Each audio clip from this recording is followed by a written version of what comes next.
So today we want to close with reflections from the field. So we have a great panel. I'm going to invite our panelists to go ahead and come on up. We're going to lead us through a conversation reflecting on what we learned today and on what we have available here in our local community.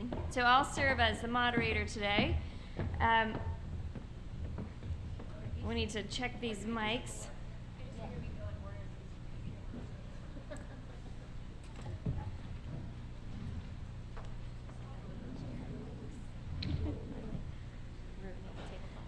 All right, well, welcome, panel. You guys want to make sure all your mics are on.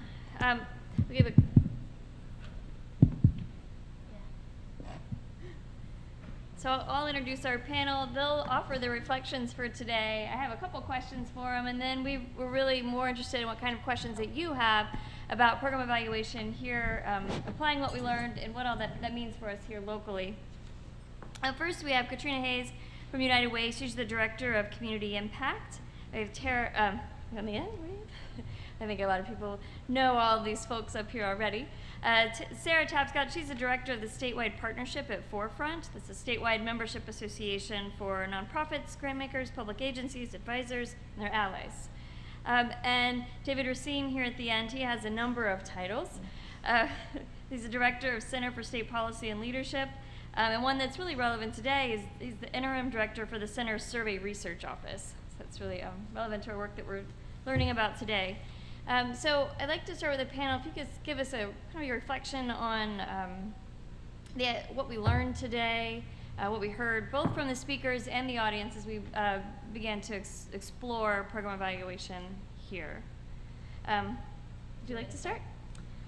I'll start. I think, so I kind of learned about program evaluation on the job, not necessarily through study, and so this was a really great refresher for me just to give me some tactical tools when I go back to my office to think about, okay, how are we doing program evaluation at our agency, just stepping through kind of the checklist. So, and again, I really appreciated when I think it was Dr. Walser said, you know, this is the perfect scenario you're seeing in the checklist, and not everything will be applicable to your work. And so I think, but still having a foundation to start from just gives us all a good checkpoint to reflect and make sure that we are doing everything in a just, equitable, evaluative way.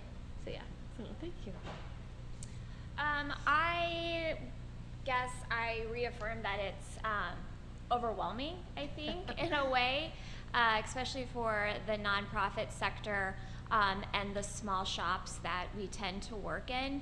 I think some of our nonprofit partners left already, but just even seeing some hands of who has an evaluator in their nonprofit, I don't think we would see many of those.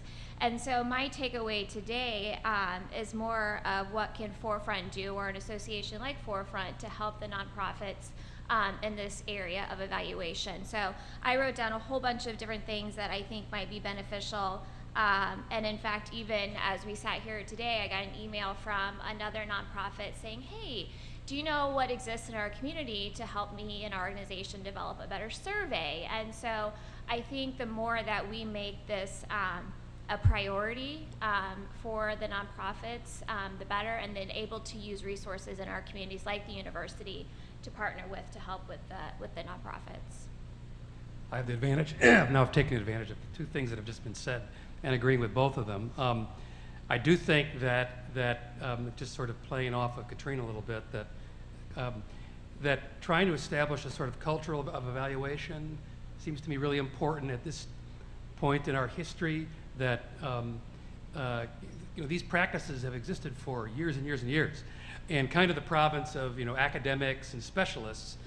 And as we enter a world where resources are tighter and there's more competition for them, and there's a general growing expectation that we'll produce positive results from our work, that becoming more proficient in evaluation is critical. And to have a I don't know that we've had this sort of event before in Springfield, but maybe this is the start of a kind of community conversation about evaluation practice that needs to be there. And then to sort of play off of the comment about the gap between where we're at now and the idealization that was presented earlier today. I think that's sort of a kind of aspiration, and we can't kind of beat ourselves up too much about where we might be at now. And that's why I think that it's not, my advice sort of to people here isn't to go away thinking, tomorrow I've got to do this, or I've got to have this done by the next year. This is a long-term process of developing that capability in the community, sharing resources to do that, because nonprofit organizations are constrained, and maybe there's a way of doing that that would benefit more people. So I think it's both the importance of getting the ball rolling, and then realizing that we don't have to get it all done tomorrow or the next day, but it's more a matter of being committed to this as a sort of ongoing project of our part of the state. Thanks, everyone. So I know some of the folks in the room today are new to evaluation, and we have some students in the room too that are just learning about evaluation. So if someone were to call you, a nonprofit or an educational facility or institution here in town, what local resources would you recommend? Where would you send them? What are our hidden gems in Springfield or Central Illinois? David Racine. I'm glad to stand up, Dave. Usually they call, when I get a call, it's not, I would turn them somewhere else. This is, we're pretty limited. There's capacity at the university.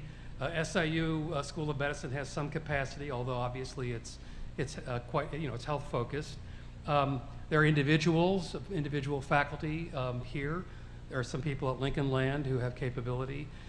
We don't have a lot, I think, overall in this community, but that's not a reason why it couldn't be developed further. That's why I think that kind of thinking of this as a more sort of collective challenge is important. I do get calls. I mean, I'll get calls from, or I run into people who want help with evaluation, and this has been my practice, and I've sort of imposed it on the part of the university I'm responsible for, because this always costs money, right? I mean, that's why you don't have it. It's a resource, then you've got to have the resources to create it. But rather than making that a hurdle, we always start with a process of sort of exploring, if you need an evaluation done, what would that look like? And trying to come to a point where, assuming that's possible, that there's a clear direction for an evaluation, and then we can kind of get our minds around what would be required to make that happen. But I just say that process, I don't want to brag, but that process in itself is helpful to people. Because part of it is, you say, well, I've got a program, we want to know whether it works or not. That would be a fairly typical question that I get. And yeah, well, okay, let's unpack that. Let's start, what's involved? What's the program look like? What sort of outcomes are you aiming at? There might even be, in the course of that discussion, a revelation about, well, maybe you need to be measuring that a little differently in order to reach the result that you're aiming at.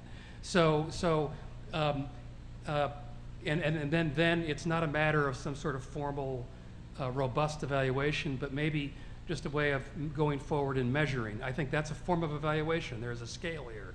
There's randomized controlled trials up here, which are very expensive and time consuming, and then there's ongoing measurement of what you're doing, where refinement can be an important evolution in how you approach this sort of challenge. I was just going to say, obviously, locally, David and his team, but online, there's obviously tools. One of the resources I use is the National Council for Nonprofits, and kind of to what David was saying, you're not going to be able to type in and say, how do I know my program's working? But they have so many tools and resources on there to get your mind, working. Oh, do I need to rethink that outcome that I'm measuring? Are we trying to measure too much? Are we doing too much? Or different examples of types of ways to gather information. So unfortunately, you're right, we don't have a lot of resources here, but with online, and then the other thing I would say too is even our peers, talking to our peers that are doing this work within the field, you can obviously learn some information from them. Or United Way. Well, you brought up an interesting topic about costs. We all know that it is costly. How how can we address this from a direct service provider and from a leadership perspective? How can we address that here locally and kind of face some of those barriers? So, Well, go ahead. okay, I was going to say, I'll start just as a funder. One of the things, so if your funders are not already making it clear that evaluation is important to them and or including the opportunity for you to include evaluation costs in your proposals, I would say your funder needs a lesson in what works and what doesn't. But I would start there. So looking and talking to your funders about what allowances can be made in your grant applications for this work, because again, we are looking and wanting results from our money that we give you, and so if we're not helping to pay for that, then that's on us. I would echo that. Real cost, build into your grant application what it would cost to do some kind of evaluation. But just sitting here today, I had, how nice would it be after hearing about all these collaborations today if some of our youth serving organizations, for example, would maybe come together and pool some resources together to do some kind of joint research about their programs. I don't know, I was thinking about Girl Scouts or Girls on the Run coming together and both serving, young girls. I'm sure they're tracking some of that same data and they're probably reporting to some of the same funders on that data. So how can we think more strategically about our partnerships with the other organizations that are trying to do some of that same data collection? So I think on that point, when we were developing Sangamon Success, which was mentioned earlier, we got developed profiles of a large number of programs serving less advantaged kids from 0 to 18 or completion of high school in the area, and I knew this going in, or I assumed this would be the case, but it turned out to be the case that we would have programs sort of serving the same population, and in general trying to achieve the same outcomes, but using all the wildly different measures for doing that. And some were more appropriate measures than others were. And so I think that when organizations are serving this, it's essentially the same populations, having conversations about how to measure your results, where the measures are comparable, as an evaluator, that's what you want. If as an evaluator you're looking across 5 programs that are designed to keep adolescent males from committing crime, for example, then having a common way of measuring that makes the evaluation a lot more tractable. If you don't have that, then, and I'm not going to go into the technical problems here, but it becomes really difficult. You end up sort of telling stories as opposed to actually providing some kind of a systematic evaluation. We found that organizations typically, but not always, there's some really good ones here, well, they'll just sort of come up with something, right, that makes sense to them. And that's logical, I get that. If I were in their shoes, maybe I would do the same thing, but it pays to sort of get some advice from people who know stuff, know more about this in order to decide, well, maybe this would be the way to measure it as opposed to what we're doing now. And as I say, then getting it aligned with similar programs so that we're able to measure the same thing. And I'm not trying to pick on funders in the room because I know we do have some. But I think it's also important for organizations to talk to their funders about why they're wanting that specific data too, and making sure that they're working with their program officer, whoever it is at the foundation, as to why they're wanting that data and what they're going to do with it and what kind of, in addition to funding, but what kind of TA assistance are they going to provide for that data that they're collecting. So kind of put a little bit on the funder side too. Let me push a little further. You opened up the door there. Sorry. Because so I think you have, and we've got people representing, my colleagues here represent funders. You need to help the funder arrive at what it is that ought to be measured. You have the expertise, and so you have a sort of an opening in a way with a funder to say, this is how we think it should be measured, and to make the case. I've actually been called on more than once in this community for help in kind of fashioning that sort of argument so that the funder is getting the best sort of case from the organization. If the funder, on the other hand, says, well, I want this, and it doesn't align precisely with what with how you measure it or what you think the outcome should be for your program, then you obviously you've got a potential problem there. Many times, I don't want to say that anybody in this room has done it, you end up altering your program to accommodate what the funder wants. And it may not be, and it may be in a direction where you're not as confident about your ability to produce outcomes. And I would say the last thing for that, making it feasible for small staffs or you're starting to get into it. I think the other thing, and just speaking from experience, so we are a funder. We've been through all of those trials that they're explaining, and I feel like are coming out on the other end being a really good community partner in that field. But as a single staff person in our community impact work, my program in evaluating programs is 34 individual programs with 34 different evaluation methods. So one of the things that we had to come to the realization is that we needed to invest in a really good data system or a collection system to where it could allow me to do data aggregation in a much easier and more effective and more efficient way that reduced human error, because I was having to re-input numbers, and if you have ever had to re-input numbers through data entry, right, errors happen. And so now the only errors that should occur are on the data entry piece of the agency. And I say that to mean that every organization, some of our national organizations do promote certain services, but if your organization does not have a really good data system, I would highly encourage you to look into it, because that investment, that initial investment, could really help open doors when it comes to evaluation practices.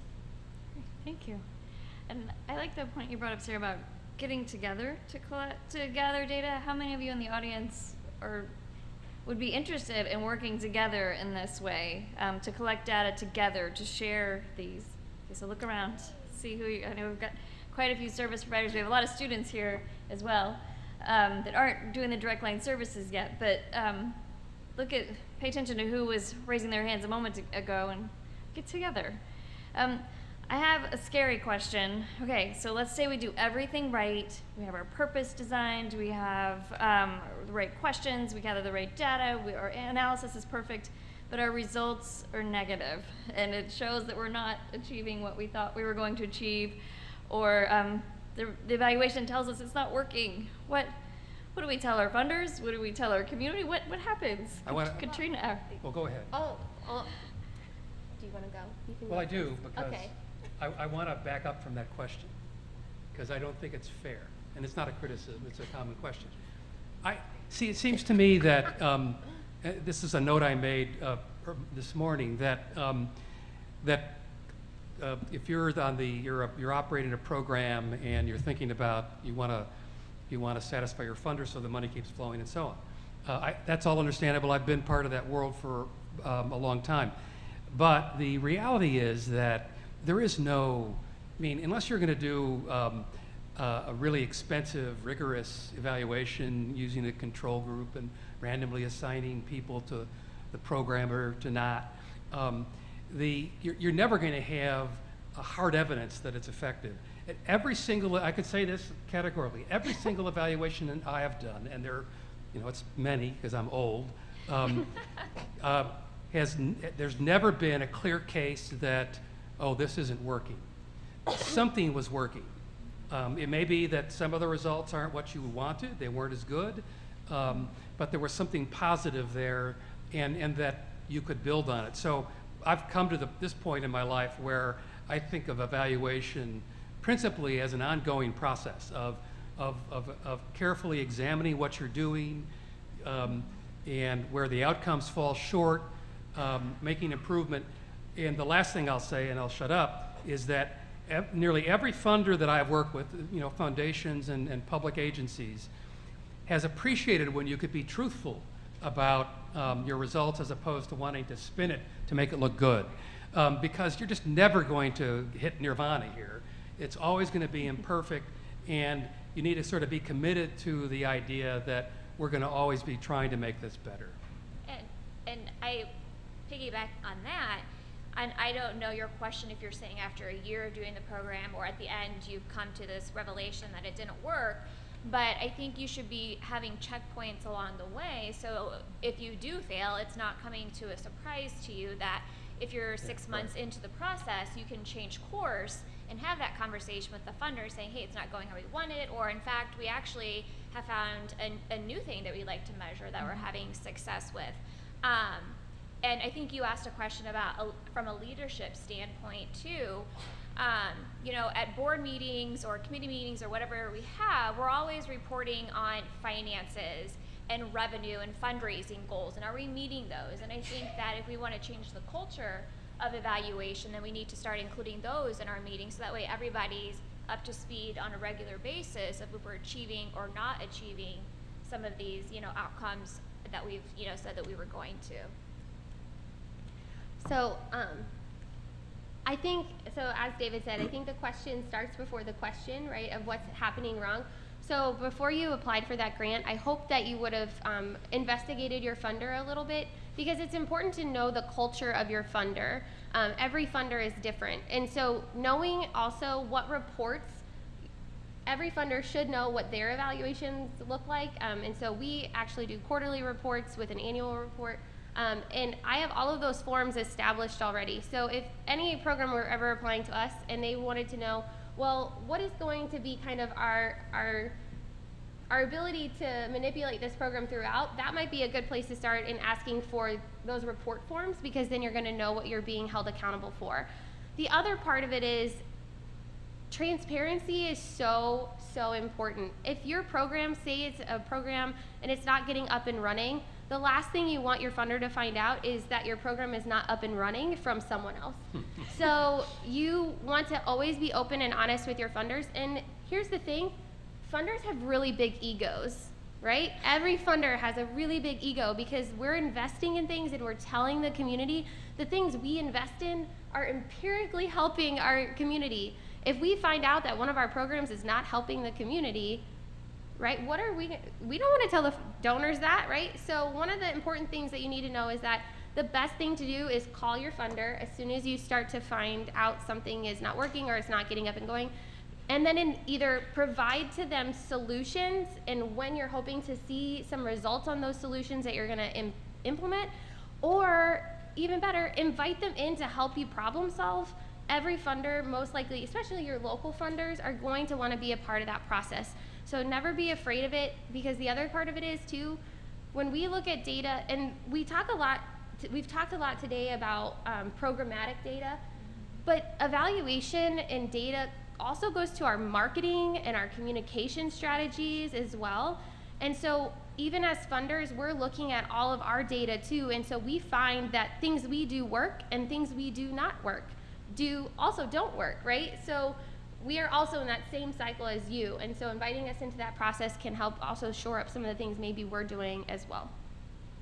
Excellent. So what you're saying is we should not be afraid. No, never be She's very scary, obviously. I am very scary. I could tell some stories. Well, we have a lot of students in the room today, and I know obviously if they're here, they're interested in program evaluation, and I'm curious what advice you have for those interested in engaging more in evaluation, no matter what type of evaluation in their career, whether it's as an evaluator or a different role in the organization. What advice would you have for them? Career advice would you have for them? Volunteer, get an internship, get some real field experience. I would say straight out of college, if you're going into the workplace, I have found that a lot of students, they've studied it, but they've not applied it, and having that applicable experience will just make any employer so extremely happy with you. And so it also gives you when you read about it and then you implement it, it's two different worlds. And so having that practical experience, even if it's interviewing an executive director, because that's all the time you have, I would say that those are some very key things that you should be doing prior to entering the workforce. Or even if you are going to school and you're working, try to meet with some outside organizations that are not your own to learn other practices, because it's also in the business world that they are using assessments to evaluate their strategies as well. No, I was going to say the same thing. If you were to knock on the door of a nonprofit and say, hey, I really like to intern here or participate on a committee and help you and go through this process of evaluating a program, I think some people would just drop dead and they're, you know, but yeah, you have to get that experience, I think, You first. mean metaphorically. Dave. Right, metaphorically, yes. I think, yeah, out there getting in the field, if you want nonprofit, I'm speaking, go and visit our agencies out here because I'm sure you will be welcomed and maybe not be allowed to leave. Go in with a plan though. So here's the thing, right? So we've also had calls, hey, we'd love to come alongside you and evaluate your programs. Great. Well, what does that look like, right? Is that more work for me? Right, is that more work for me, but also I don't know how to coach you through this evaluation stuff. I'm not the expert. You're the one going to school, right? So I think if you went in with a plan, then the person responding to you might be able to say, oh, this makes sense for our organization. Oh, this makes sense for me. Yes, we have the time, and this will help us, right? So going in blind and just saying, hey, I want to intern, I want to do this data work for you, we'd be like, wait a second, confidentiality, oh my gosh, right? We go through the worst case scenarios. Maybe I'm speaking personally, but I don't know. Others. Well, thank you. David? The only thing I'd add would be there is an advantage to doing this sort of, whether it's an internship or participating in evaluation, doing it in conjunction with a faculty member or somebody who knows the ropes. That makes a lot of sense to me and would be a normal way in which you kind of learn whether that's an area that you want to focus on in the development of your career. Excellent advice.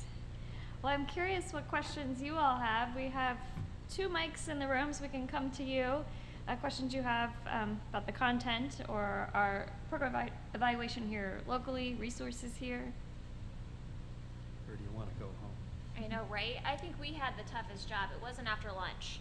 It was the end of the day. Fighting all that local traffic. Cindy has a question. Crickets.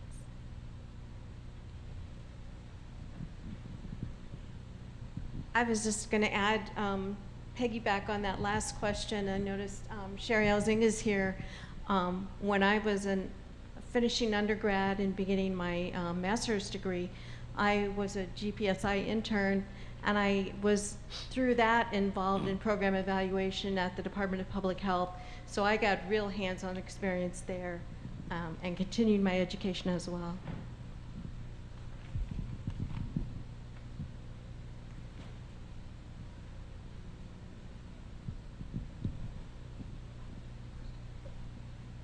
This is not a question, this is a total plug, but if you're looking for an internship, Girls on the Run is looking for people next spring.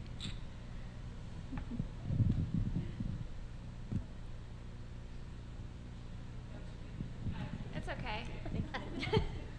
Hi, Sarah, you mentioned that a lot of nonprofits don't have someone on their team who can be like a full-time evaluator. So what do organizations that can't afford to just have an evaluator, what do they do? How do they address that? They assign that to probably their program person who obviously didn't go to school or, you know, a profession like that.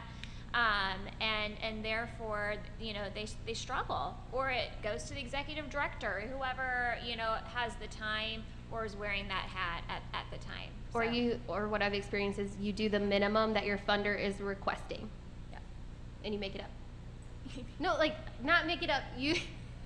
You're not making up your data. You just said it. Oh my gosh, no, you're not making up your You're data. faking There's the it till you truth for make you. it. Make it up. No, but as far as so if they're saying, you know, improvements in health, you might create a survey or something and you ask your client, did you improve your health? And they might say yes. So then you'll count that, right? But it's not necessarily getting to the root of that change. And so that's where some of that disparity can happen, and that's what I meant by faking Could I it. put this in can I respond to that in a more developmental way?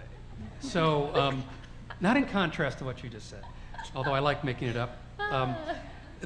So you're a nonprofit organization. You don't have a full-time evaluator.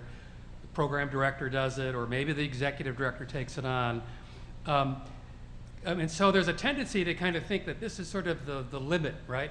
This is the way you're always going to have to do it. But instead, I can't, of course, the future is unknowable, but it makes more sense to think of it as, all right, how do I use this situation to maybe parlay an effective evaluation into more success for my organization, which will attract more resources, and maybe I gain some capacity as a result to do evaluation. Clearly, that path is not guaranteed, but if you look at organizations that started small and now are robust and have, you know, a program evaluation person, that's how it happened. And maybe there's some big contract came along and they were able to hire the person on a short-term, you know, on a contract basis, and then it really worked and they were able to build them into just the staffing structure of the organization. So it should be thought of developmentally or in an evolutionary way, because you're not going to want to just have the director or the program director do the evaluation year after year after year. If you know, can see that the organization would be healthier with somebody devoted to it more full time. And I know I'm not on the panel, I'm just the moderator, but I would add if you can connect with faculty at the university. Like I teach program evaluation, I teach other nonprofit related courses, and sometimes I can work into the syllabus where the students can help with a part of your project and kind of help fill in the gaps there.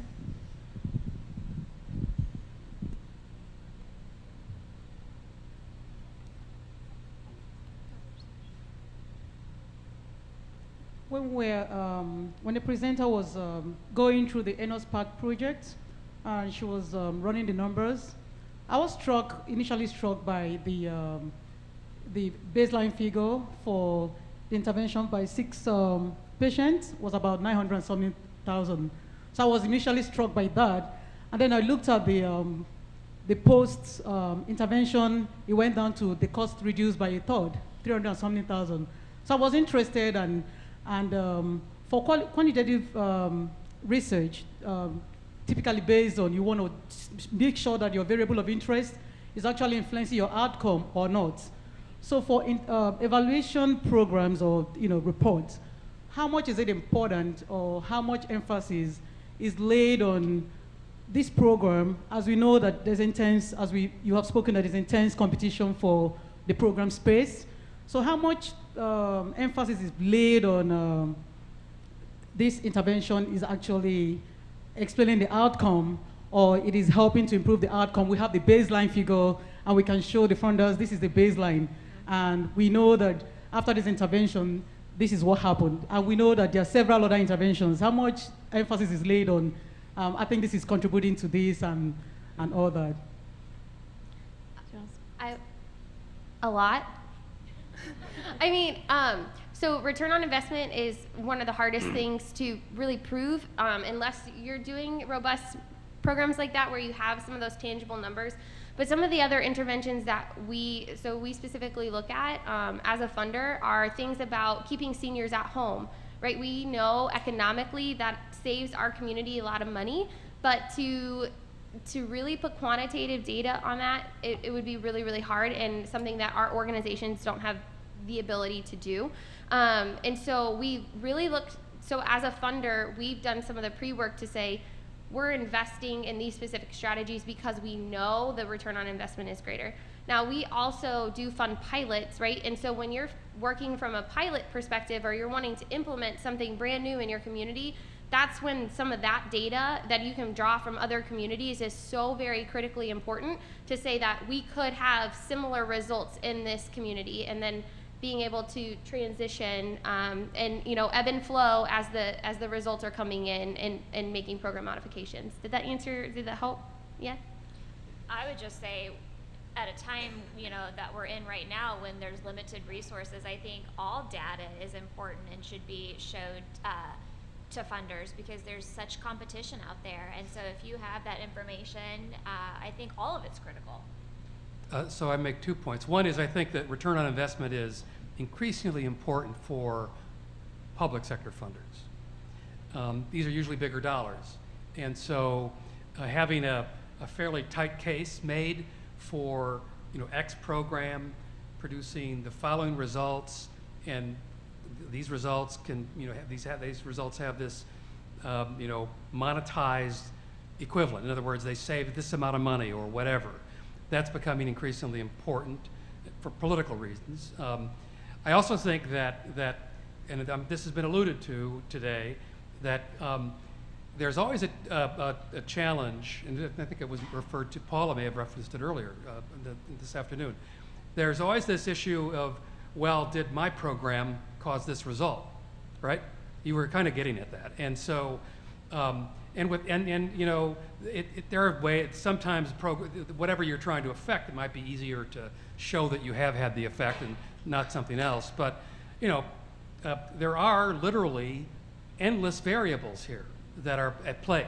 And so I found that part of it is you want to have data to be able to demonstrate, and some of the sort of like throughput data, the activities that you undertook, and when you can draw a connection between those activities and the results or outcomes you attained, that is convincing. But overall, you've got to be able to present a sort of coherent story. I've always thought of evaluations as sort of stories. And yeah, they can be kind of told in this stilted way, you know, this highly formalized way. But that's kind of the logic you should have in your head. That you know, here's what we've found through this evaluation, and the story should be able to make a convincing case for the possibility that the program is what has contributed most to the outcome that you captured.